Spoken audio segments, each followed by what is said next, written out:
देवस्य धीमहि धियो यो नः प्रचोदयात् स्वाहा इदं गायत्र्यै नमः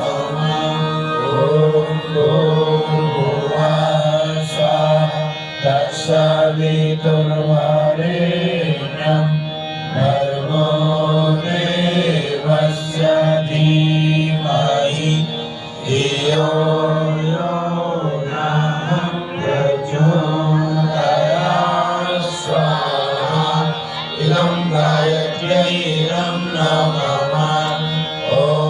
भूर्भुवः स्वः तत्सवितुर्वरेण्यं भर्गो देवस्य धीमहि धियो यो नः प्रचोदयात् स्वाहा इदं गायत्र्यै